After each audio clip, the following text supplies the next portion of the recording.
Aujourd'hui, je vais vous montrer comment est-ce que j'ai réalisé ce visuel pour produits cosmétiques. On y va. Pour réaliser cette affiche, j'ai fait appel à 3 de mes compétences. La première, c'était la direction photo. La deuxième, c'était la retouche photo. Et la troisième, l'infographie. Pour la première étape, il a fallu que je filme d'abord la demoiselle qui a servi de modèle pour ses photos. Et il faut dire que c'était pas tâche facile. Voilà, il fallait déjà trouver le bon angle, le bon éclairage pour pouvoir, voilà, apprivoiser son teint. J'ai d'abord placé mes lumières en éclairage direct. Il faut dire que c'était pas ça. Sur son visage, il y avait des points chauds un peu de partout. Voilà, il y avait des points chauds, c'était pas le résultat que je voulais. Alors j'ai été obligé de braquer mes lumières sur les murs. Je me suis fait assister par la charmante Christelle là-haut.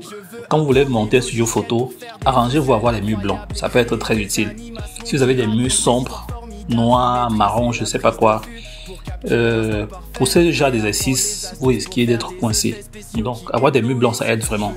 J'ai tapé la lumière de droite sur le plafond. La lumière de gauche, je l'ai tapé sur le mur de gauche. Voilà. C'est comme ça que j'ai pu avoir un éclairage diffus.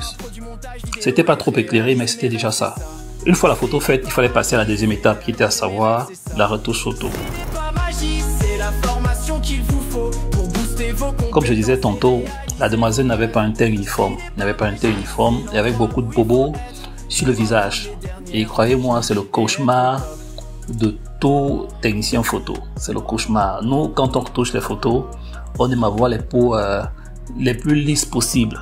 Quand la peau est assez touchée, franchement, tu as envie de dire à la cliente que je vais pas faire ta photo. Ou alors, j'ai envie de faire au prix double. Tu vois un peu ce que je veux dire? C'est un peu comme un mototaximan qui porte une femme forte de corpulence. Il a envie de doubler le prix. Donc, je me suis mis à retoucher sa photo. Le teint n'était pas uniforme, vraiment pas uniforme. Il fallait l'uniformiser. J'ai fait du make-up assisté par ordinateur. Oui, je suis aussi un make-up artiste. Ouais. Quelqu'un qui fait de la retouche photo est forcément un make-up artiste assisté par ordinateur. Donc j'ai retouché la photo du mieux que je pouvais, j'ai retouché, uniformisé le teint, adouci. Donc une fois que c'est fait, je suis passé à la phase d'infographie. Donc j'ai fait l'infographie du visuel, j'ai monté, ajusté des tests. C'était pour le lancement d'un produit cosmétique. Il y avait des photos qui étaient déjà prêtes. Je les ai utilisées. Vous voyez, des fois, il y a ce combat-là entre le client et vous, le technicien. Le client voudrait souvent que toutes les photos apparaissent sur son visuel. Maintenant, si vous n'êtes pas assez têtu, vous risquez de faire un visuel désordonné. Donc voilà. Je suis Scandi Decimal, réalisateur cinéma et producteur. Je vais profiter de mes 18 ans d'expérience dans le montage vidéo, la retouche photo, le motion design et les prises de vue. Je forme. Je vous attends.